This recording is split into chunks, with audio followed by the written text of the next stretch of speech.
Live from Rebecca's dungeon. Yeah, she's got us trapped while Kerry's gone. I'm worried. Help us. No, you guys, it's going to be so fun.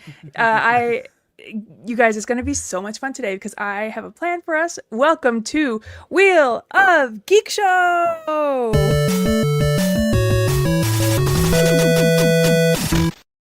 Did I get it? Yeah, it was perfect. Tony, you did Spot great. on. I'm going to try my best not to be mean to Tony today. Oh, boo. Welcome to Wheel of Geek Show today, everybody. Today we have a fun cast of characters. I'm your host, Rebecca Frost, joined by Rusty Shackelford, Tony. Hi. You're gonna try, but you're gonna fail to be mean to me. Or to not be mean to me, I should say. I'll push the buttons. To be nice, yeah. The Collector, Robert Neal, everybody. Hello. And the Emissary's Emissary. I think that's what that says. That's so small on my screen. Yeah, Jake yeah. Black is joining us, everybody. Yay. He's jumped on over from TV Show in Space to join us on the main show this week. And our host, Huzzah! and our host, Rebecca. I introduced myself first. Going to be so nice to Tony today. And Tony's going to push all of the buttons to poke all of the bears. And I just have to say, Rebecca. It's okay. No, I'm keeping in- positive. We are having. What is this? Wheel of Geek Show? What? Oh, you did the some what? prep work for this. This is the Wheel of Geek Show. This is all the stuff we are going to try to talk about today, depending on time. I don't know. We'll see what happens. But here, I put in all the stuff we have to talk about today, and I'm going to go ahead and spin this wheel.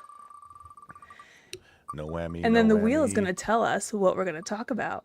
And we're going to start right off the bat with some housekeeping, okay? Okay, clean the house. We're going to start with some housekeeping. You can buy our merch over at geekshow.store. Kerry keeps threatening to take it away, We'll see. but I don't know. Who knows? Buy it now. So Buy you it can now. get a t-shirt. You can get this fashion doll tee. Buy it now before it goes away. Never. Maybe. And a lanyard just in time for the con season.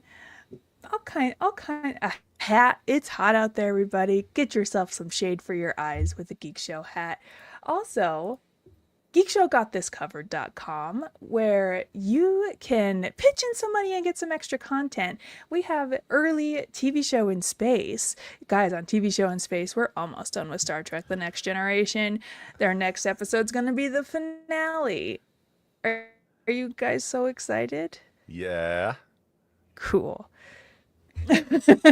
we also have the after party where you can join us after this show, and we keep talking some more politics and food and whatever flights of fancy we decide Maybe a to little talk about. Baldur's Gate 3 today, perhaps. Maybe a little Baldur's Gate 3. And also, here is a Venmo code for our friend Lee George Cade. His Venmo at Obi-Wan Kenobi. Listen, the healthcare system here in America sucks if you're not familiar, and those bills keep on racking up. So if you can, please feel free to contribute to our friend Lee, because he is alive. But He is alive. He's subsisting on goose. He's subsisting on goose, and that goo, I'm sure, isn't cheap. And then also, this is just for me real quick. I want to do a quick shout out to our friend of the program, Sentinel Pest Services, run by Stephen Watson. If you know him, man's fantastic. But he came out to my house, did a little bit of a ant spray and some wasp spray. And I just wanted to give him a quick shout out. So if you're in the Salt Lake area, Sentinel Pest Services for all your pest needs. Does that include Tony? And that's I'm immune housekeeping, to all that. everybody. Yeah. So you're a cockroach, is what you're saying. So let's Sasquatch.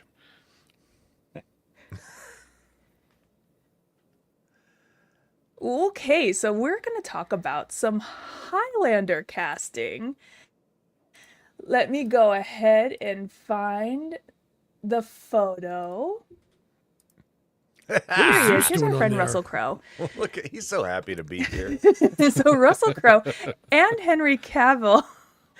Russell Crowe and Henry Cavill are going to be on the screen together again for the Highlander reboot. And Russell Crowe will be starring in a key role opposite Henry Cavill, as we all know, as we all are familiar with the Highlander reboot from John Wick mastermind Chad Stahelski. Which makes me now wonder if he's supposed to be And, Ramirez, which would just be something. That was Sean Connery. Connery's character, right? So is this guy going to be a Spaniard by way of Scotland? I sure hope so. I don't It's know. in the DNA of the film, Who knows? of the franchise. Uh-huh. So This- the question this for me then article- becomes, is this going to be, are they going to just completely start over and just do something fresh? Or is it going to be like J.J. Abrams does Star Trek? And just So- kind of like remix things. Stahelski has teased that this Highlander isn't just a remake of the 1986 cult classic, but a broader evolution of the saga. He says, we're bringing it forward from the early 1500s in the Highlands to the beyond present-day New York and Hong Kong. There's a big opportunity for action, and it's a bit of a love story, but not how you think. So this is going to be Henry Cavill's love interest. Wow. Oh. Sounds This like they're going- article... This they're article gonna also... go, sorry. Oh, no. Sorry, go on. I forgot the joke already. Continue. So sorry. This article teases or theorizes some characters he could play. The Kurgan, Kurgan. No, come on No. now. No. The Kurgan has to look physically menacing next to Conor McGregor or Conor Connor McLeod. McLeoder. And so that Or would- Conor McGregor. Conor McGregor could be. It's true. He got to look menacing next to him as well. Yeah. Yeah, there's no way that no. They also theorize Ramirez reimagined or a new immortal. So maybe he's a new guy. And Brett theorizes in the chat it's a love story between a man and his sword. Well, that's just being a man. I've never met a man who didn't love his sword. That's right. Okay, well that's the Highlander casting news. Let's spin this again, see what comes up. I think they're going to go straight to like movie 2. It'll be all about aliens. I hope not. That for me, that ruined the franchise. I said that just for Lee. I hope he listens to this episode. I wanted him to go, "Damn it, Tony!" Lee, we hope you're listening. Next up on the wheel of Geek Show, it is confirmed, I think. I haven't really been able to find many sources, and I know we kind of talked about this in the past, that Jake Schreier, director of the Thunderbolts, was being courted to direct the X-Men movie for Marvel, and there is possibly confirmation that he is indeed going to be the director for the X-Men movie this week. What do you guys think? I'm surprised. Isn't that fun? Well, I mean, Thunderbolts lost a lot of money. I'm surprised they're giving this guy another chance. We That need was- to that was stop being thinking about sarcastic. movies in terms of how much money they make. Thunderbolts is the best Marvel movie they've put out in like the last 5 years. And so I can't wait to see what he does with X-Men. I'm gonna get roasted for this, but doesn't he kind of look like Bryan Singer when Bryan Singer was directing the X-Men movies? Hey, Jake. Yeah. don't do that. I did see somebody put the say- disclaimer. I put the disclaimer. I did see somebody say that he is possibly the right choice because of just how depression heavy Thunderbolts was. Finally, we'll get a good representation of the X-Men on screen, particularly Scott. Maybe So we'll you're finally saying we get needed to be Sad Boy depressing? Summers. Yeah, okay. Yeah, that we is need exactly Sad what Boy you're saying. Summers. I'm gonna disagree with you there, Sarah, Miss Kid Mutiny. Do you I almost don't call want me to see- Sarah? I almost did. And I regret nothing about that. I mean, there's worse things to call her. Sarah's pretty cool. But I don't know that I want Sad Boy Scott. I mean, I'd like somebody now. To his credit, for what he had to work with, Why not? James Marsden did a fine job as Cyclops with the material he was given. Right. And he's going to again. Don't forget, he's That's going right. to And again. he will again. He was on the director Hopefully chair. he'll have better That's material right. Yeah. this time Yeah. though. But I would like to see, I'd like to see a Scott. I mean, we didn't get the full Scott for me. I mean, we got The full Scott. we What's got the full Xavier, Scott? we got the Xavier poster boy Scott, but we didn't get this guy is a tactician. Like he's like the strategist for the X-Men. Is like they made a comment in the most recent issue of Jed McKay's X-Men, which you have here, where they're fighting a group of neo mutants, and they're trying to take over the name X-Men, much like Thunderbolts taking over New Avengers. And Scott's fighting somebody who looks to be way out of his weight class, and the guy's like, "I've got you," and he's like, "You realize why I'm the threat, right? Because I can set up a battlefield like a chessboard, and then Magic, Juggernaut, and I think it was Psylocke just basically wind up cleaning these other guys' clocks." And Scott's just kind of like, "Told you so." That's the Scott I want to see. Whoa. Crazy. Cool. Any other thoughts on X-Men? Oh, I have a lot of thoughts on X-Men, but I just can't wait to see what this guy does. Do we know who's writing it yet? no. No, we do not. Because that's obviously going to be a big factor. Yeah, I don't know. I'm hoping for a full reboot though. Like I like that they're bringing in all this stuff for the Doomsday and Secret Wars and everything, but we need to start fresh. We need to have a total fresh start with the X-Men, I think. So, And I don't think that we're getting X-Men until after Unrelated, but all of that. So hopefully we will get the fresh start you yeah. want. Kevin Feige also said this week that Fantastic Four leads directly into Avengers Doomsday. Do with that what you will. he said or allegedly he said that. No, he said that. Also, wow. apologies. I do have a lag. I don't know why. Maybe it's because I have 800 tabs open. That might be it. Possibly. But I'm going to go ahead and spin the Wheel of Geek Show now, and we're going to talk about something fun. Nicholas Galitzine eye candy. Who's this? HeMan. Oh. This is the Okay. man. This is the man playing He-Man. Let me go on ahead and find. So this is really just for me. Putting in the there work. was some, Look at that. there were some behind-the-scenes photos shared this week of Nicholas Galitzine training for He-Man. Just ignore all the mean comments over here because I think he's doing great. And here he is doing some excellent sword work. The Love guy story. Love story. A man and his sword. You're right, Jake. Yep. I'm excited for this.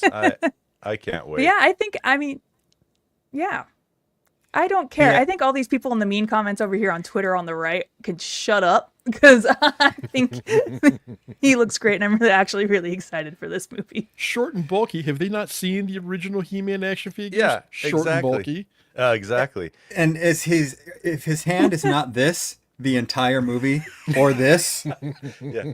what are we even doing? Or this. I also saw the actor that's playing Tila wrapped this week, and she posted on Instagram that she'd wrapped with a hamburger and fries in her hands. So she's done training. That's right. I still Cheat have day. It's Which cheap one- which- post-movie. cheat month. I still have the, Camila Mendez. Yeah. Camila Mendez. I still have the entire intro memorized from the cartoon that they used to say at the beginning of each episode. Sing it for us. You want me to, It's all spoken. you want me to do it, or shall we wait for after party? I'll do it in the after party. Yeah. Oh, tease it for the A little after party where teaseroo. Tony's going Little- to serenade us little with the teaseroo. He-Man intro. Anyway, thank you for indulging me with Nicholas Galitzine eye candy. And instead now, we're going to jump over to the Naked Gun trailer. There was a new trailer released this week for the Naked Gun. Did you guys get a chance to watch it? Sure did. Yes, I did. It looks absurd, and I'm in. What are your thoughts? Yeah. Over my shoulder, right here, is a painting of WWE superstar Cody Rhodes, who has a cameo in that trailer. He plays a bartender who literally gets his face rearranged. Oh, okay. Yeah. Yeah. That's basically my thoughts on that. It looks, at least from the trailer, it looks like a pretty good combination of the old style of humor from the Naked Gun movies that they don't really do much of these days anymore. The really slapsticky, weird one-liners. And then there's plenty of, it seems like new jokes, like new style humor in it as well. So hopefully that works out. But that's kind of, peanut butter and pickle sandwich for some people. And so isn't that's a bad thing and they don't mix. And is that something you like, Tony? No. Rob's licking his lips though. So No, because you lost me. about- As soon as you said pickle, I was out. So I see. am excited. I'm excited. The originals are some of mine and my brother's favorite movies to watch together. I don't know if we'll see this one together. Probably won't because we live far away from each other. But Watch party. what? Yeah, watch party. But I'm excited to see it. I hope. Wait a it's- minute. Hold on a second. How far away do you live from your brother? Kyle in I the- know it's Kyle in the states chat. away. Yeah, it's states away. It'd be a perfect surprise for him though. Just you show up like I have 2 tickets. Let's go.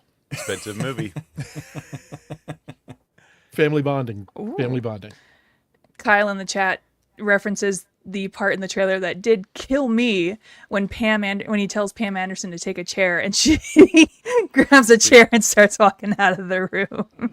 That's the kind of jokes that was in the original, Naked Gun, airplane style movies. You don't see that very much in the modern comedies. Classic. I feel like I might have seen a teaser or something, or maybe I dreamt this, where they like casually reference OJ from the originals, and then they're like, "Nope." Yeah, no, that yeah. was- There's that the was from there's the- the Hall of Fathers, and Oh, all that's these right. That's right. That's what it is. these Yeah. men are kneeling, crying, paying My tribute to their dad, my dads. dad. And then OJ's son is just like, I'm glad I didn't dream that. It was not just you. Not just you. Well, thank you, Naked Gun. Very much looking forward to that. I closed the tab that says when it's coming out, but you can expect it sometime this year. Some big Hunger Games casting news this week.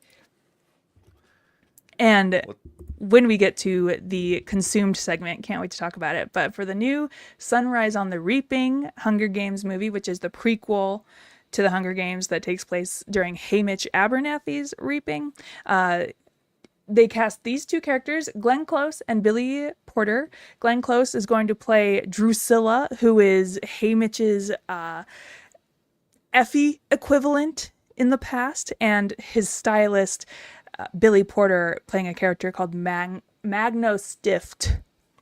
And the thing about these Hunger Games characters is they all have crazy names that are hard to pronounce. So isn't that fun? And in the book, she's Effie crazy. Trinket do? I forget what she does. She's like their escort. Was that Rachel? No. Elizabeth. So it was Elizabeth Banks in the movies. That's what I was thinking of. Yeah, Elizabeth But- Banks. Okay. In this prequel movie, it's Elle Fanning, which is also perfect casting. Okay. But they also cast a bunch of other children, and these are going to be the children. This girl is Silka. She's a career. Ampert, who is, if you remember the movies and the books, BT, that's his son, Ampert. And then this is Panache. He's also a career. And this is Welly, a child. So if you are like Yes, me. she is. So if you're like Powers me of and a big observation fan of the still Hunger un- Games. Still intact. When's this one coming out? This is a while. This has got a while, isn't it? This one's next year. But this little boy, Ampert, he was in Paradise on Hulu. I think he was Sterling K. Brown's son. Oh, Yes, yeah. He was. If anyone one of can the tell me if sons, that's yeah. correct. Yes. Did he have two sons in that or just one? It was son a son and a and daughter. This daughter, girl, right? Silka, Okay, a son and a daughter. This one, Silka, she was Bila in Andor. I don't remember who Bila was. And then he, playing Panache, was on Supergirl. Yes. Couldn't tell you. Yeah. Who was he? This I was on a article later doesn't season. tell me. Oh, I can't remember who he was, but I do remember him from that show. Was he I'm gonna cool? look it up. Yeah. Was he Jimmy? He wasn't Jimmy. No. That's what my brain wants to say, but I don't think that's correct. No, because that was McCad Brooks, entirely Oh, different right, black right, guy. right, I know they right, look alike, but not the same guy. Oh, maybe that's maybe that's what my brain's doing. Tony, then. and right after Juneteenth, too. Yikes. Okay.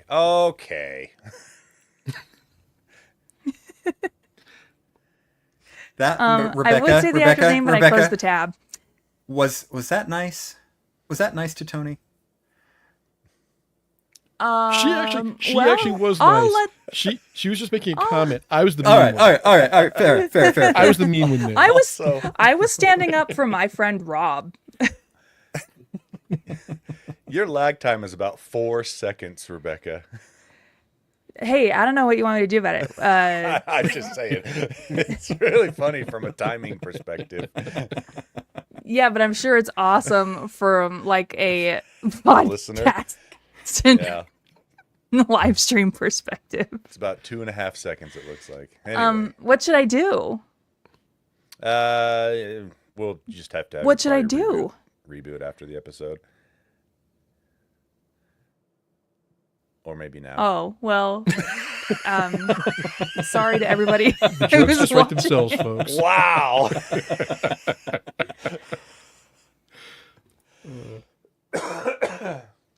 What is there? Okay, so we have some Dune Messiah casting, everybody. These are not the same. Even I could see that. Well, because they're playing twins. They're playing twins. They are Leto 2 and Ganima? Fraternal twins. Yes, fraternal twins. Nailed it. The twin no, they're offspring identical. of What Paul do you mean? They're Atreides identical. and Chani. Stop it. Oh my gosh. Can identical twins be opposite sex? I don't think so. No. Hence the identical part. Yeah. Maybe we I'm should sorry, have Rebecca everybody. reboot right now. And we'll just fill time while she reboots. Do you think if I refresh the page it'll be fine? Maybe. I don't know. We could try it. I think we're quickly developing a title though. Yeah. Okay, now that she's gone, we Welcome to the Three Bald Guys podcast. That's right. Must be bald to enter. Plus The facial true hair. Baldur's Gate. That's right. Baldur's Gate. All right. Oh, she's back. Oh, she's back. Okay. Okay. Is it working now? She's back. You tell us. Clap your hands as soon Everybody, as I... Oh, everybody okay. just That's clap pretty your fast. hands. Respond right when I finish this sentence. Baba booey, baba booey, baba Okay, booey. yeah, that's much better. Okay. Oh my goodness, we can tell jokes now. Hooray. Hey, Yay. you guys, I'm sorry. I didn't want this for us. Instead of telling a joke and wondering, that's silence, was I incredibly offensive again on accident? I blame the people at Sony Studios and CBS Television Distribution Yeah. for filing a cease and desist on their trademarked wheel game. Yeah. Jerks. That's it. Okay, so Leto 2 and Ganima, the twin offspring of Paul Atreides and Chani, born after the events of the original Frank Herbert novel. This one, Jason Momoa's son. Okay. All I could right. ki- So- I could kind of see that. Now, am I going to get in trouble for saying this girl looks a lot like Zendaya. Zendaya? Holy cow. Like, she could be her little sister in real life, I think. Or clone. Clone? Yeah. Like, holy moly. But I think they think that's what we want, right? That's what they're going for, yeah. Yeah. All right. Well, cool. That's the Dune many- Messiah casting, everybody. So those kids are what, going to be like 14-ish in the show? So this is taking place, what, maybe like 20 years after the second movie?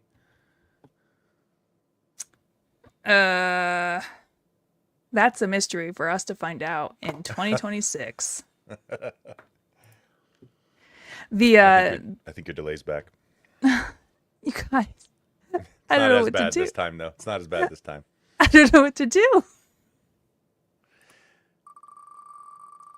Oh, there's Oh. sound on the wheel now too. Now there's sound There on is the wheel. there is sound on the wheel. Also, I just noticed it takes it out once we've done it. That's genius. No, she's hitting remove. Oh, I am hitting remove. either way, genius. Netflix is doing a Land of the Lost reboot. Do you guys like Land of the Lost? Yes, I did when I was 6. yes. The silence answered the question. Netflix is doing a Land of the Lost reboot. Well, I have very Is fond- it the delay? Is Rob, it just the lack of interest? Rob, you and I were were kindred spirits there. I know you're just a couple of years older than me, and it's really legitimately only a couple. I'm not joking about that, because I also was an original Land of the Lost Saturday morning watcher. Yeah, Sid and Faithfully. Marty Croft, all of their shows, because it was just Yep. like they came on, you're just kind of like, all right, and I'm in. Yep. And this was one of those that during the mid 70s, late 70s, it's like, okay, this is what you watched. This is what we had to watch for entertainment before cartoons got really, really good. But Sid and Marty Croft. By had a- that you had mean a- deregulated? Well, yeah, that So they too. could be good. Yeah. There was also that movie early- with Will Ferrell. Will Ferrell. That's my experience with Land of the Lost, and also, I guess I'm thinking about that Wishbone episode where he does the time machine. There was a short-lived 90s reboot of Land of the Lost 2 that was on Saturday mornings. It was terrible, but I watched a lot of it because at the time that was all there was, you know. That and Saved by the Bell. Yep. The only two TV shows in existence: Land of the Lost and Saved by the Bell. It was always on after the good cartoons, and I didn't want to stop watching TV, Sure. so I just watched whatever was on. It was that. Well, it's in early development, and knowing that it's at Netflix, it'll get 2 seasons. I noted though that the original producers or creators of Land of the Lost are involved in the development. They're still So- alive. Yeah, apparently. They're still alive. Can I And go back to the Dune kids for a second? You can No, I talk don't about need a them, pi- but I I don't need a closed the picture. picture. No, I Yeah. don't need a picture, but I was just like, I just need to go back on something because I was looking at the kid going, is that Lisa Bonet's son also? Is it? And it is. Well, I was going to ask that so too, actually. so Jason Momoa and Lisa Bonet, they have children together? At least one. At least one. Wait a minute. So he's actually Jason Momoa's son? Yes. Yeah, you thought I was Oh, just saying things?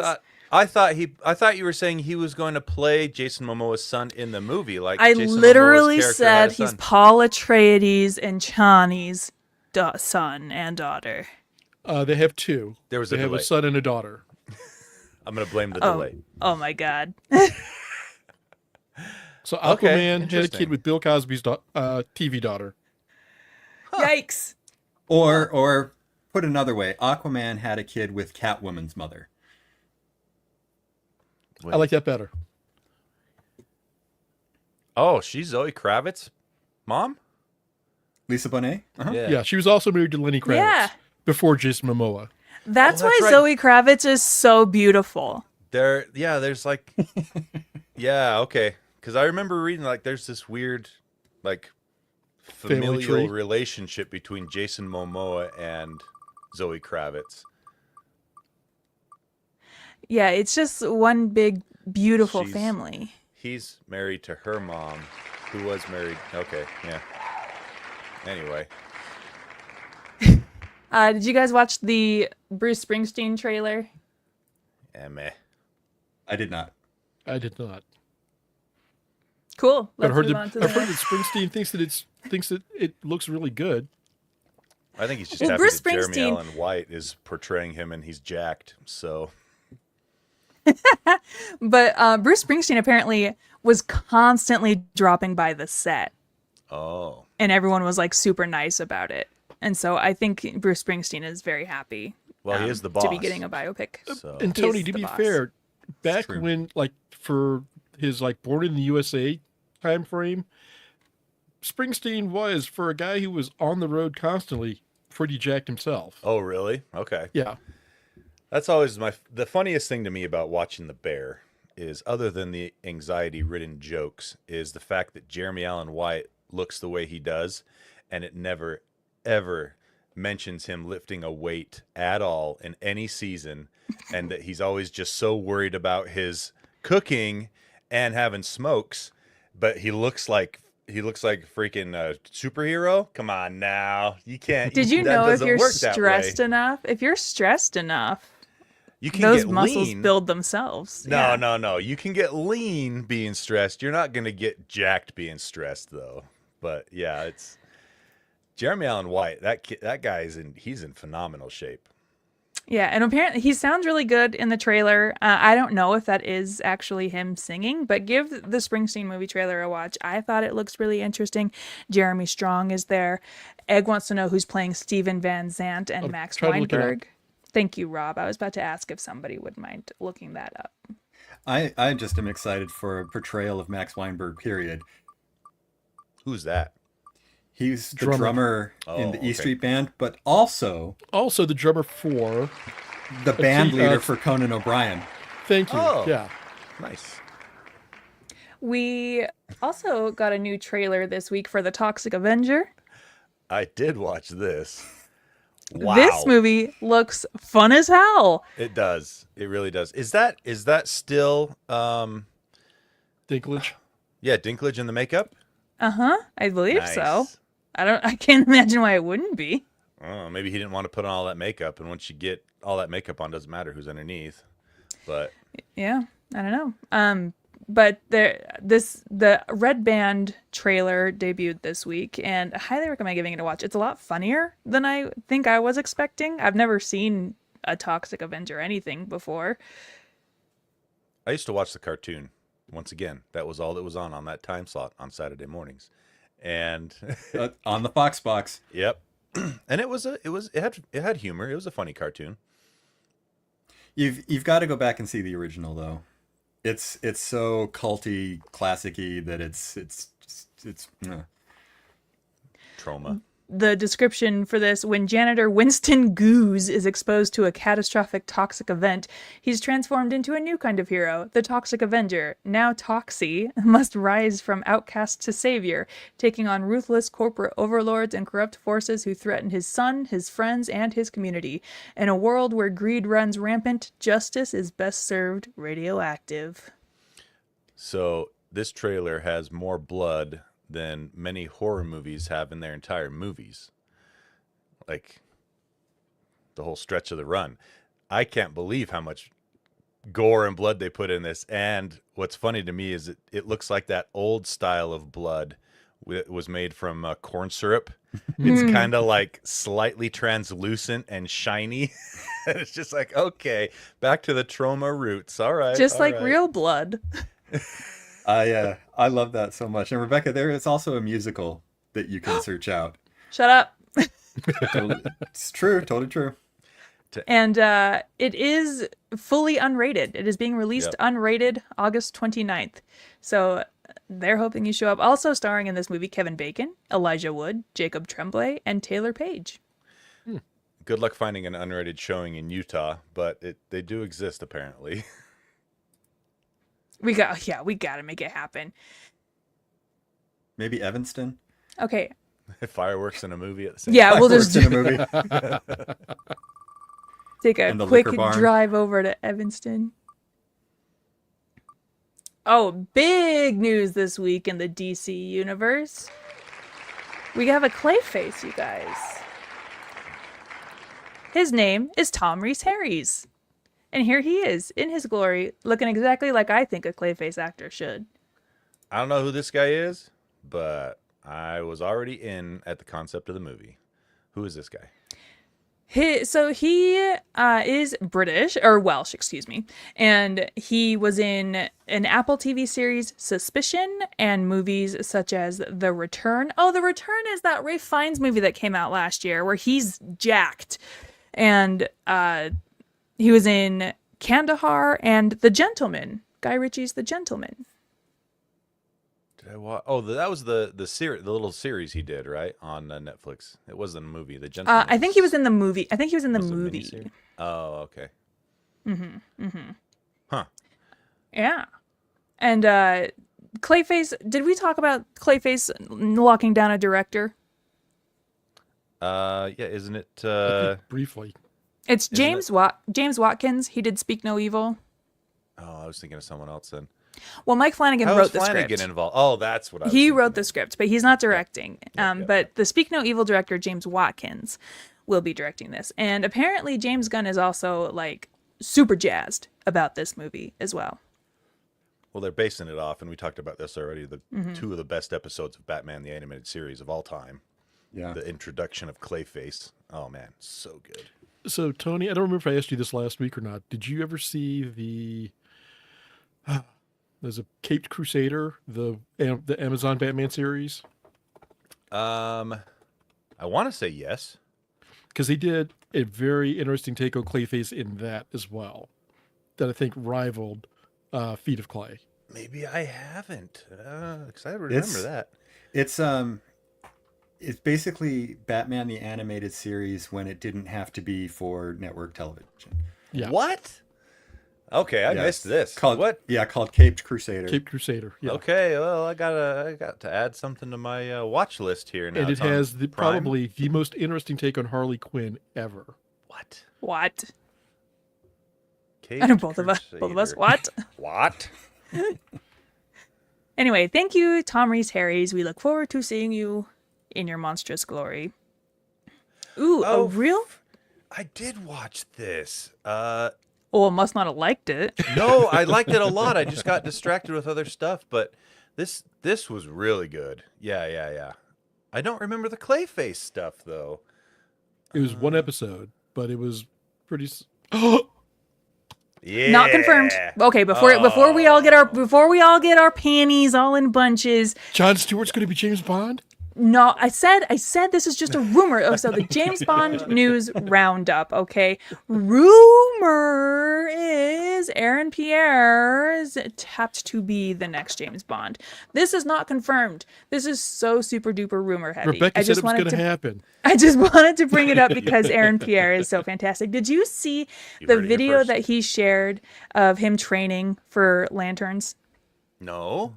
So right before he got cast, he tore his ACL, I want to say. He either tore his ACL or did something to his Achilles. I don't remember. But so he posted a video of him like training and talking about like his training for Lanterns and how they had to like work around his injury and how everyone's being super cool. Should be a lot of this. Yeah.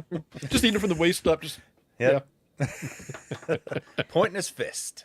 So this is just super duper rumor heavy, but Aaron Pierre is being considered for the role of James Bond, but also being considered apparently before they even look at who they're going to cast as James Bond, they are trying to nail down a director first. So there's a short list of directors that was released.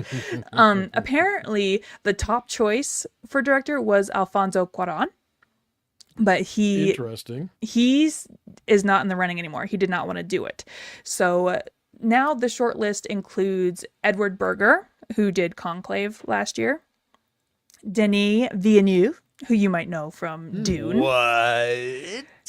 Edgar Wright, everybody, Oh, I think Edgar Paul Wright would be King, good. who did Paddington. So we could get Paddington in a James Bond but then we'd have like movie. James Corden as Felix Leiter, and that just does not need to happen. Nope. And then Jonathan Nolan. So not the Nolan brother we want, but Jonathan The Nolan Nolan. brother we deserve. No. For a movie like Bond, Jonathan Nolan is the Nolan we want because we want to be able to understand what characters are saying on screen. And Jonathan Nolan has already got his hands in Amazon's pockets with Fallout. So And look how good that is. That's freaking phenomenal. So do with that what you will. Now, so here's the he's not thing. English, right? He's American. Aaron Pierre? Very much is. Oh, he Yeah. is? Dang it. I was really Very hoping much. we'd get an American still in a British role for once. For a change. Yeah. Yeah. But no, my thing is, since everything has gone to Amazon, I'm hoping they do get a director who is British because I want somebody to at least maintain the sensibility of a British character and not just Yeah. reach her to Electric Boogaloo. Well, I mean, I'd like that too, but I see your point, Rob. Yeah. Yeah. Yeah. I also had a story about Glenn Powell getting cast in a firefighter movie from Ron Howard. Hang on a second, because I just realized I have a Green Lantern James Bond other connection Let's that hear I can it. make here. Let's hear it. So, do you remember Casino Royale? I do. The one Yeah, with Daniel explicitly. Craig, Yeah. directed by Martin Campbell. With the song from Chris Cornell. Correct. He also directed Ryan Reynolds in Green Lantern. Oh boy. So there is another James Bond Green Lantern connection The there. So there you same go. guy directed And- Green Lantern as Casino Royale. And Holy moly. I may or may not have written a kid's adaptation of that Green Lantern film. I'm Indeed. gonna need a link like so fast. It's available in French too, or it was, 15 years ago when it came out. I want to read it in the original French. Also, a lot of people are really hoping for Aaron Taylor Johnson as James Bond. And at the 28 Years Later premiere this week, you can see a clip of this. He's asked, like, hey, what are you working on next? And he says, I can't talk about it, and then walks away. And so people are like, oh, That could be anything, though. it could be anything. Anyway, I've decided Manifesting Aaron I'm gonna start watching the 28 movies. I haven't seen any of them. oh my gosh. So yeah. I cannot wait to talk about it in the consumed segment, but we'll get there when we get there because we have two other stories that we got to get through. What's it gonna be? What's it gonna be? It could be anything. Spider-Man Spider-Man. casting. All right. I don't know how to feel about this. So I'll start with the one I do feel good about. Lisa Colon-Zayas from The Bear is going to Yeah. be in Spider-Man Brand New Day. We don't know who she is, but she's there. But also joining is John Bernthal as the Punisher. That makes sense. It makes Yeah, sense I think Tell that me works. Tell me why. because the Punisher debuted in an issue of Spider-Man. Well, and I was just thinking because I think the next Spider-Man movie he's going to be way more street level than he has been for the last couple Spider-Man movies. And Talk amongst yourselves for just a second. I gotta right back. okay, and yeah, so I think it fits, and I think I don't know, maybe I'm wrong on this, but I think in the last season of Daredevil, I think we were seeing Frank Castle hit rock bottom, and That or was what it's- rock bottom. or what he's like at the bottom, I should say. And I think he's going to start. I think they're going to start kind of rebuilding his character after that. Sonzi in the chat makes a good point that I also thought of, but I didn't know. Lisa could be Miles Morales' mom, Oh, yeah. for sure. which I would love to see. What's this comic we've got here, Rob? That's it. Whoa. First appearance of the Punisher, right there. Yep. Yeah. Oh. Spider-Man, let me ask Taken. you something. Take an aim at our boy Spidey. Well, I just My craziest thing about these Spider-Man movies is how just like in the last week or so, Kevin Feige came out and was like, yeah, MJ is not MJ. We're going to have an actual Mary Jane at some point.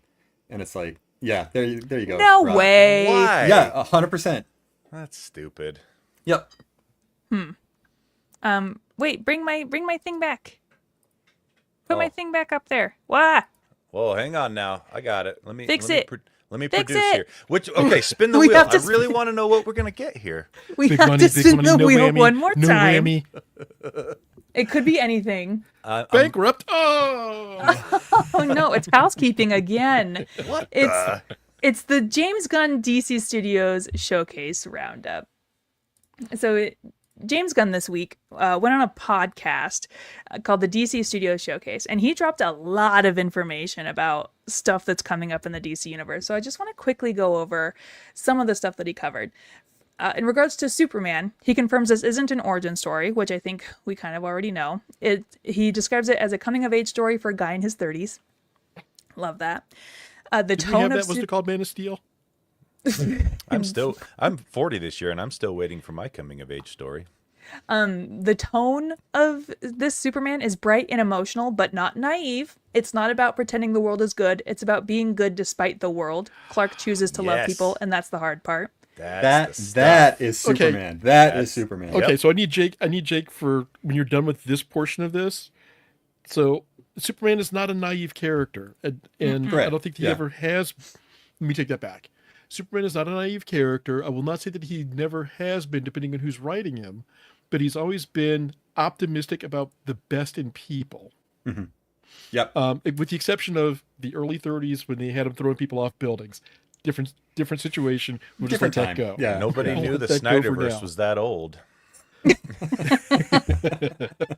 But Superman has always been the anti-Batman, and even coming Yeah. before Batman, just because of the way he was created by Depression-era kids who were trying to create a hopeful, optimistic, bright character. So I think that Gunn has, from what I've seen in the trailers, and I've stopped looking at trailers because I want to be surprised by something in the I've movie. also stopped looking Yeah, at the trailers. last one was Yeah. that was it for me. I'm not watching anymore. So I think that and when they announced that he was taking on, trunks or no trunks or blah blah blah, whatever it is, and with his version of Superman, I was like, he's the right guy to do it because he has. I mean, you've seen him, make us care about a walking stick and a trash panda, and I would have never thought that possible. Yep. But hearing people's complaints about Superman, mostly coming from the Snyderverse proponents who don't obviously get Superman, everything that Gunn has done so far for me and what my take on Superman is pretty much spot on. And I'm not saying it's going to supplant this in my pantheon of Superman movies, but I am so looking forward to this. Yeah. Oh yeah. Oh, go on. Oh, that's just gonna say one of the and this is gonna be so random, I guess, kind of dumb even, but the fact that he brought back that DC logo Yeah. says a lot about what the feel of his universe is. Yes. The visual tone of this Superman. So James Gunn studied All-Star Superman, Superman for All Seasons, Fleischer cartoons, Donner, and Miyazaki. He says, I wanted something elegant, no shaky cam, no darkness for darkness' sake. This is a clean, cinematic Superman. Yay! And James Gunn, known for his needle drops and soundtracks, there are no needle drops in this. This is the first movie I've done where it's score only. It forced me to level up as a director. Emotion That's had to cool. come from the scene, not the music. That's cool. I cannot wait. I cannot That's wait. very for this. self-aware. He talks a little bit about Supergirl, and he says the casting of Millie Alcock happened way before auditions. He says, have you seen that girl in House of the Dragon? That's Supergirl. I just knew. Lobo is coming. We know that. Clayface, he says it's smart, it's scary, it's body horror. If this wasn't DC, I'd still make it. He confirms it's set in the DCU and it's R-rated. Oh, it's Did not you an talk about Lex and Elseworld. Superman in your roundup? So let's see. Where is it? Somewhere in here. He says somewhere in here that if something bad is happening, it's definitely Lex's fault. No, that's not it. Oh. He explained why Lex hates Superman. And it's basically Lex Luthor looks at Superman. How do you put it? Lex Luthor looks at Superman like artists look at AI. Oh, Like it's very cheating. cool. Interesting. And that he's, taking away people's ability to Right. solve problems on their own, and Well, that's that he sees Superman as the cheat code, basically. that's And almost just pulled out of Red Sun, because that's how Yeah. Lex was in Red Sun quite a bit. He wanted humanity to pull itself up and solve its own problems. it wasn't just in Red Sun. I mean, that's also been back after the first Crisis on Infinite Earths, when they rebuilt Lex as a businessman, not just a mad scientist. He was like the godfather of Metropolis, and everybody looked up to him because he provided jobs. He was, philanthropist and everything. And then this flying guy comes along and supplants him, and he was just like, so now everything that all of these people could have aspired to, and granted, with Lex's ego, is like aspire to by looking at me, that they Yeah. could pull themselves up by their bootstraps, etc. Now they see this guy, and I'm just out of the picture. And then he Yeah. began his crusade to kill Superman, but that's another story. James Gunn said that Lex, if Lex is behind everything happening in Metropolis. If it's bad, Lex has a hand in it. And he goes on also to talk about Peacemaker season 2, which will pick up directly after Superman. There's more emotion, more chaos, and it's even stupider. I love it. Love it. Lanterns, he talks about some Lanterns, which is already filming. James Gunn says the tone is True Detective in space. Jon Stewart and Hal Jordan are both leads. They have different perspectives, different trauma, but they need each other. And also, Like hard traveling heroes, but That's only right. Green Lanterns. Yeah, that's cool. This is planes, trains, and automobiles with power rings. well, also Nathan Fillion and Aaron Pierre auditioned together to test chemistry, and that chemistry test was fire. Sometimes it's not there, but this time it was. I cannot wait to see that interaction. Oh, this is interesting too. The DCU isn't our Earth. There's no New York. There's Gotham. There's no Seattle. There's Evergreen. The world is fictional, but grounded by emotional logic and not real geography. Evergreen. It's Star City. Oh, they can't. Hey, because they did man. it in Arrowverse. Take it up with James Gunn. No. It makes sense because if he's also separating it from the Arrowverse, Yeah. because it was originally Starling City on Arrow, and then they renamed it to Star renamed City. it. So I can totally understand why they're not using it. He But also they could says throw a Star City in there later, just Sure. separately. He also says Elseworlds is staying, but it has to earn its place. You don't get an Elseworlds label just to be weird. It has to be excellent. Matt Reeves' The Good. Batman saga is safe. And also he wants everyone to get off Matt Reeves' back, and we'll get a Batman 2 script when we get a Batman 2 script. Just let him do his job. Let him work. Just let him do it. And then he also confirms unannounced projects in motion.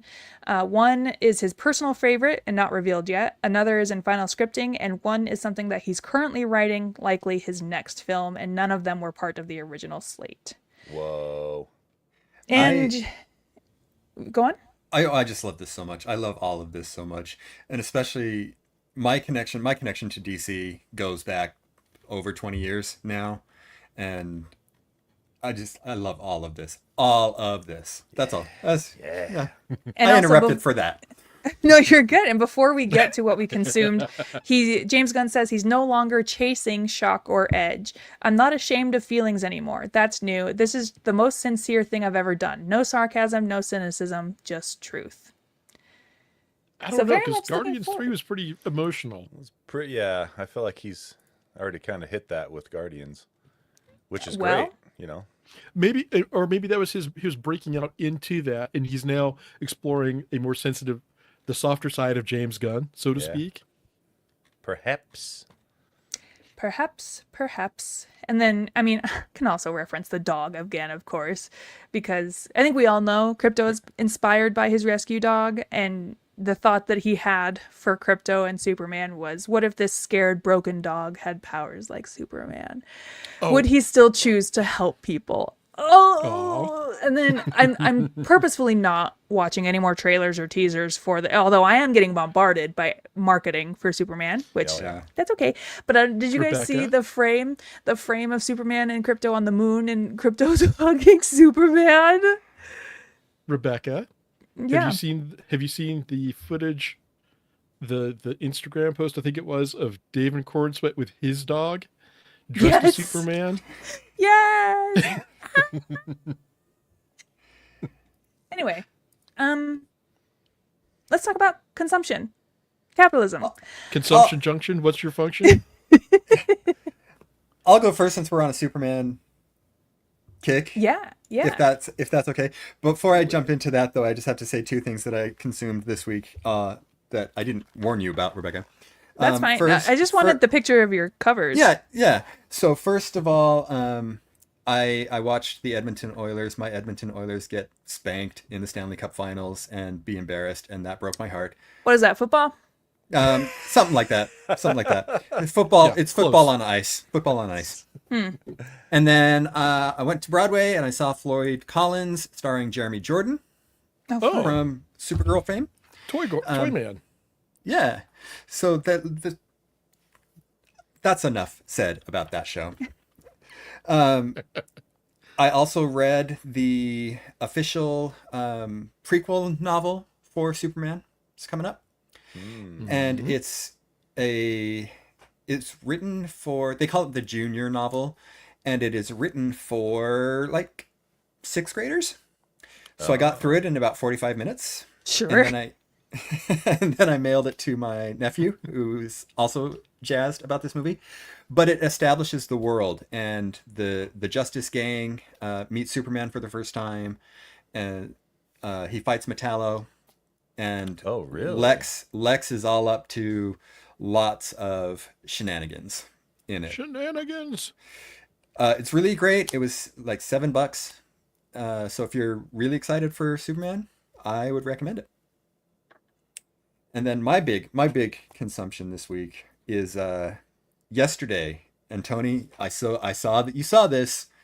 My next Rick and Morty comics they had their cover reveal. Oh yeah.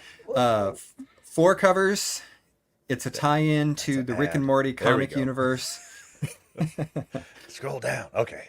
The Rick and Morty comic series are doing a summer crossover crisis kind of thing where 2 universes get married, and I did this tie-in. It was kind of story edited by Daniel Kibblesmith, who is writing the main line comics, and then the art is by an artist named Susie Blake, who I believe did the Slot Machine cover. I'm not 100% sure on that. But there are lots of story points revealed in these covers, and it comes out in September. Nice. Cool. The story is bonkers. It's complete batshit. So I'm just jazzed for everybody to see it. Sweet. Most excellent. Thank you. And congratulations. Yeah, thanks. Yeah. Great job. Who would like to go next? I'll go next. I'm pretty much just watching and whatnot, the same stuff of last week. So, I am an episode behind on Taskmaster. Oh, me too. I haven't watched Gonna the watch new that one today, yet. probably. But man, that show, the hits just keep coming. It's so good. You can watch that on YouTube if you don't know that already. I'm trying to remember what this show is that I wrote down. It's called Stick. Does that ring a bell to anyone? Yeah, on Apple.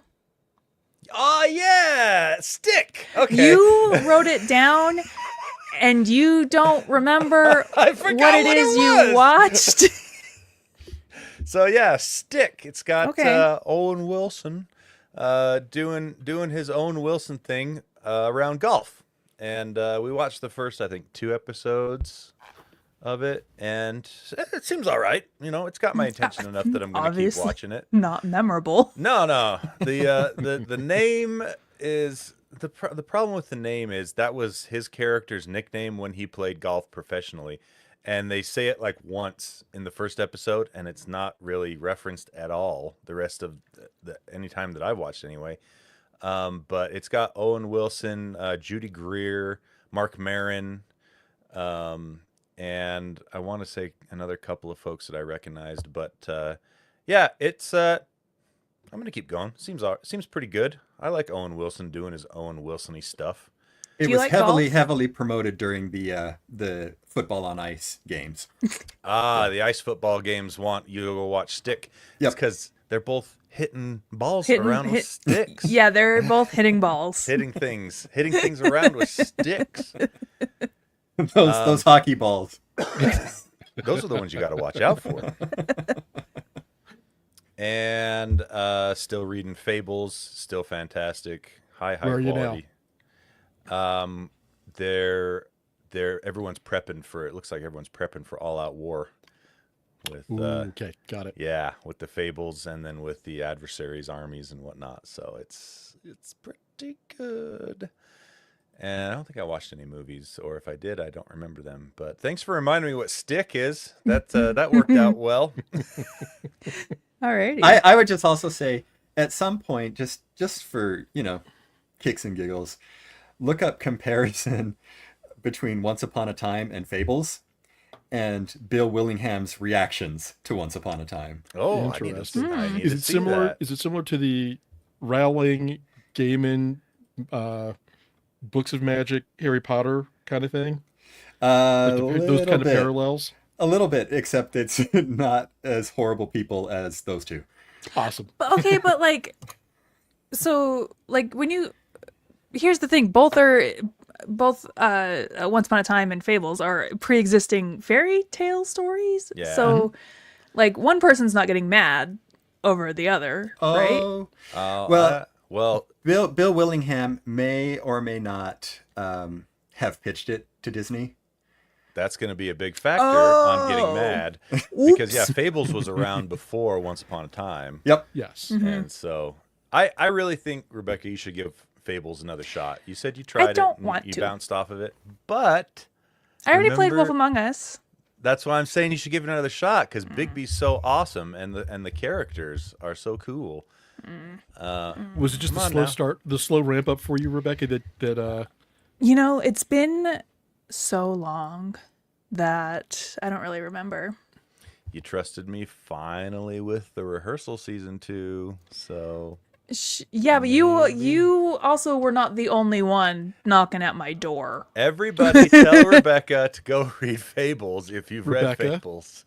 Rebecca, if you want, I think I have 2 copies of each of the graphic novels for Fables. So if you want to read them, if you want to give it another shot, let me know. I'll be happy to let you borrow the first. Yeah, Andrew, the first trade is not great. It's a slog, but Yeah, it is a little bit. That's probably why. Oh, you know what? I bounced probably off of actually it. still have them on my Kindle because that's where I was reading them initially. I probably still have them, honestly. I'll have to look into that. okay. If not, let me know. I can hook you up. For sure. Thank you. Is that all, Tony? Oh yeah. All right, Rob. Okay. Tell us what you got. I'm not going to mention MC Jemison because I haven't read anything by her recently, but I did finish God Save the Child, my Spencer book, and I'm still enjoying the series. But I finished God Save the Child yesterday, and I'm starting this today, or I started this today. This is James, the story of the black guy who rode down a river with a white guy, Children. The white child. the white child. This is Nicknamed after a fruit, we'll say. Sure. Nicknamed after fruit, but also or Doc Holliday, but from Jim's perspective. So I'm only in the first chapter so far, but I am remembering now reading Huck Finn in 8th grade and going, "What is this word?" Because they wrote in dialect, and I'd completely forgotten about that because it's been that long, 40 something years since I was in 8th grade. So it's like, oh right, I remember this now. I can do this. But enjoying it so far. So we'll see how this continues to carry out. Very excited for you. Well, thank you. Did not consume a lot of visual media this week, although we did start a rewatch of Fringe, which Oh. when classic. it was out originally, quite loved. Yes. And we discovered that we still quite love it. And we had forgotten how the characters all came together and how initially antagonistic they all were to each other. Oh yeah. And it's fun knowing where the story ends and watching how it gets back to that point and picking up on the details that we missed first time through. So that's been fun. And Lance Reddick, fellow Baltimorean, although he went to the wrong school, I enjoy almost anything that he's in, and I am enjoying seeing him in one of the roles that I first came to identify him with. Same. Yeah. So that was great. S.A. Squires, let me know what you think about it as you keep going through the book. It's fantastic. Broken Earth is what Broken he's Earth by referencing. Jamison. Jeff the Land Shark, new number 1. Jeff encounters a shadow demon, and because it's Jeff, hijinks ensue.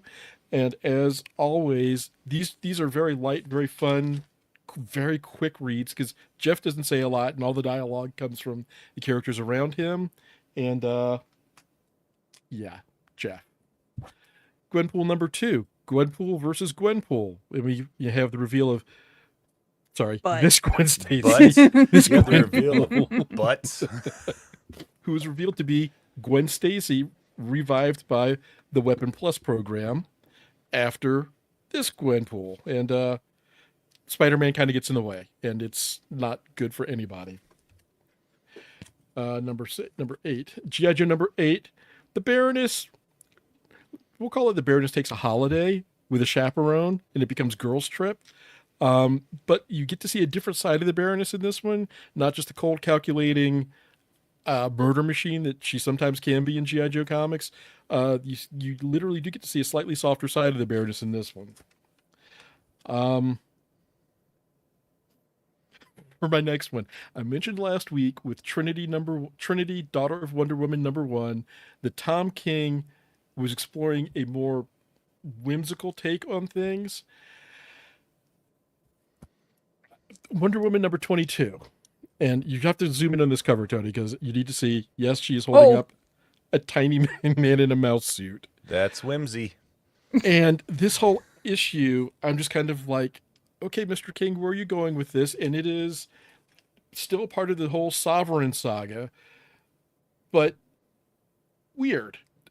I will give credit to King for one thing, though he does harken back to something that a lot of people don't remember, is that Diana can talk to animals. And she actually talks to animals in this one, while Steve Trevor's going, what are you doing? Because he doesn't hear the conversation. He just hears her talking to this creature. He's just like, what's wrong with you? So that was kind of fun. Finally, is he going to mostly bring for back the Rebecca. part? Is he going to bring back the part of Wonder Woman where if she gets tied up by a man, she loses her powers? I really hope not. Because there's a whole bunch of stuff that Marston did in creating the character that just needs to just not ever Just so, see the light of day ever Weird, again. yeah.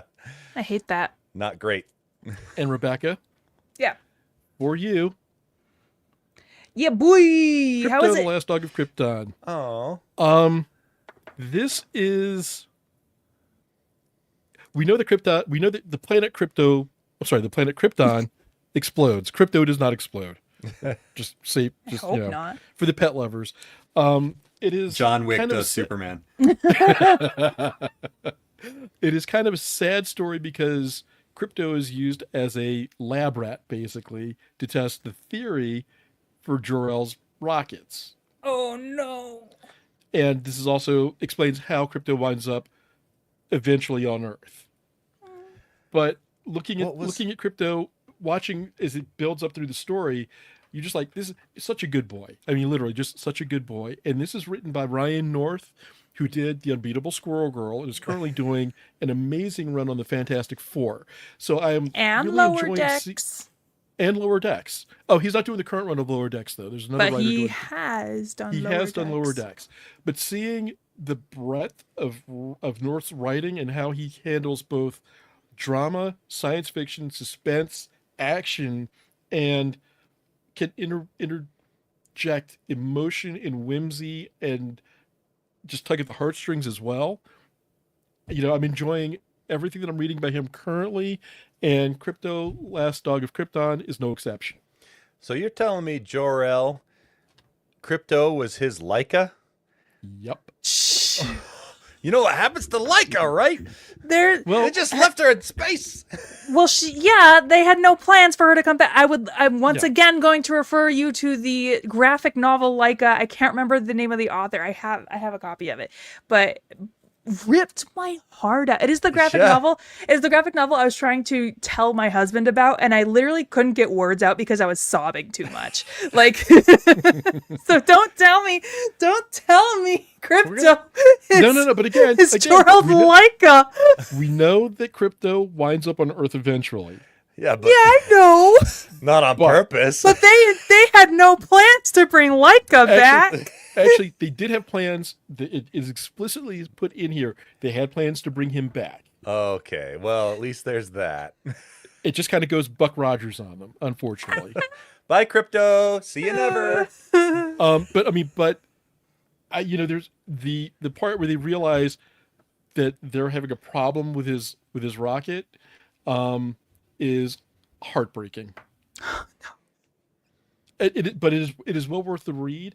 Like I said, North is firing on all cylinders, so definitely if you have an opportunity to pick this up.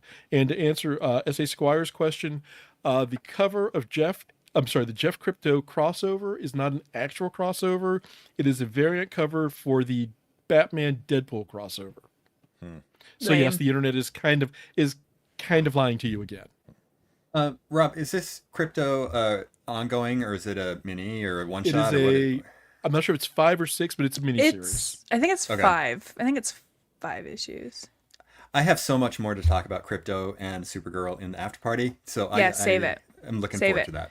I will. Is that Jake. is that everything? Rob? That's a wrap. Cool. I don't have much to talk about. I did finish Department of Truth volumes 2 and 3. I'm gonna keep going just because there's 2 more trades, and I dig the vibe, but I am gonna need it to get back into a story, because right now it's just like, hey, conspiracy theories, isn't that crazy? Which I like, but I'm gonna need a little bit of a story. I'm told that the next 2 trades get back to the story. Yes. As I just have to say, I admire and abhor your ability to put down media if you lose interest in it, because I cannot. Time is short. I'm not going to waste my time. Well, you see, I'm sitting here in book 9 of Wheel of Time, and you don't have to. No, I You don't do. have to. No, you don't. I have to. This book, putting it away. Rob, isn't that the one your wife got for you? Oh, she knows. She's the one who told me to put it away. He's complained to her about it plenty. Yeah, I was like, I'm trying so hard, and she's like, if you're not enjoying it, just stop. I'm like, but you can do that. No, stop. I'm like, okay, It's a trap. It's a trap. I honestly can't think of, except for maybe a video game or some video games, I can't think of a single piece of media I've put down and not returned to because I just decided I'm done with this. Tony, once you unlock that level within yourself, you will feel so free. I don't know if the world's ready for that level of Tony. I don't know. I bought a Steam Deck from Tony this week, and I started playing Baldur's Gate 3 with my husband, so we can talk about that in the after party. Yeah. But book I could not put down this week, Sunrise on the Reaping by Suzanne Collins, a Hunger Games prequel book. I forgot I'm a Hunger Games girly. I love those Hunger Games books. And Suzanne Collins, psychological warfare author. President Snow, weak-ass punk bitch, everybody. Sunrise on the Reaping is Haymitch's Haymitch's Hunger Games, and a lot of familiar faces that we have seen in the Hunger Games books, make their appearance in this, and we get to, learn a little bit more about the world and these characters and motivations and yada, yada, yada. And I loved it. But I'm also a big Hunger Games girly, so I would recommend it if you like the Hunger Games. We started watching the Hunger Games movies last night because I was like, you finished this book, let's watch the movies. And we watched the first Hunger Games movie last night, and the entire time I am yelling at my husband. You don't even know! It's his birthday today! So, that's all I have to say about that. In theaters this week, Pixar movie Elio, I did not see, but I hear it's cute. Also, 28 years later, which I did go see. However, full disclosure, I had to leave with 30 minutes left to go in this movie. So I have not seen. No, I wasn't feeling good.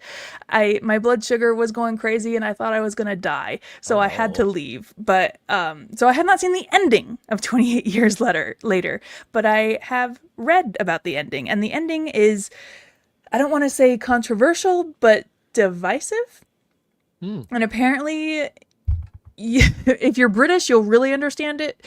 And so that's why I think like some Americans are like, this ending was a crazy tonal shift and I don't totally understand it. But apparently if you're British, like it makes sense. Did they change the ending for the American audience? No, I don't think so. And the reason I ask is, Neil Marshall did a movie called The Descent. And they changed that ending. And they changed the ending for American audiences. So there's the European cut, and then there's a American cut that has a happier ending. Is that the Sylvester Stallone tunnel movie? No, it is a cave movie though. It is a cave movie. Yeah, it's really good. Movie. It's really good. If you've never seen it, you should watch it. But and you need to watch it without any spoilers. Yeah. Okay. But 28 years later, if you are a fan of 28 Days Later, I also never saw 28 Weeks Later, so I can't speak to 28 Weeks Later. But if you are a fan of 28 Days Later, 28 Years Later fucking rips, you guys. It is so cool. It takes the vibe and the style. It takes everything about 28 Days Later and brings it to the present day, right? The cinematography styling is the same. Like the anxiety that Danny Boyle builds up in this movie is awesome. It's just so good. It's just so good. And I have such a deep respect for filmmakers who play around with technology and filming techniques, because a lot of this movie is filmed on iPhones. And I don't know if you've seen the picture of, they have a zombie that's got a rig of like 25 iPhones around him. I have seen that, yeah. So when I saw that photo, at first I was like, oh, I don't know how I feel about that. The execution in the movie is so freaking cool. Every zombie kill feels like a video game cutscene kill. It's zombie kill of the week. It's I can't say enough how cool this movie is, and it rules. And it is such a shame that horror movies get looked over when it comes to awards season, because God, horror movies 2025 kind of kicking everyone else's ass. Because if I would give this movie 5 stars if I finished it. I've currently given it a 4.5 stars, but I feel like I can't give it a proper 5-star rating until I watch the ending. Ralph Fiennes is in it, and his character is awesome. Aaron Taylor Johnson's in it. I think he's great in everything he does. Jodie Comer, people are saying Jodie Comer gives a standout performance, but also when has Jodie Comer not given a standout performance? Because she crushes every single thing she does. And this movie's emotional. It's pretty much a coming of age story, and I cannot recommend it enough if you like horror, because we have had decades of zombie movies now, and I feel like 28 Days Later was one of the first of the modern zombie movies to really integrate itself in the system. And I remember watching it and being like, oh, this is scary. Like, these zombies are pretty scary. And in 28 Years Later, they show up, and I felt the same way I felt watching 28 Days Later. Like, oh, these guys are actually really scary, and I don't like the way that they are being presented to me on screen. But Danny Boyle, it makes his movies so beautiful that it's this awesome marriage of just horrific tone and beautiful cinematography. And I would rave about this movie for another 5 minutes, but I'm not going to. I just want to say you should go out and watch it. 28 Weeks Later. Yeah, I probably do. Fill that gap. Yeah, because, probably. Because you get Moira McTaggart, you get Heimdall, you get Hawkeye, all in this movie with Robert Carlyle from Trainspotting. All of our friends. And but the thing is, it's an interesting story, and it's also if this one thing hadn't happened, nothing would have happened, but it did, so it does. but the way that they pull it off is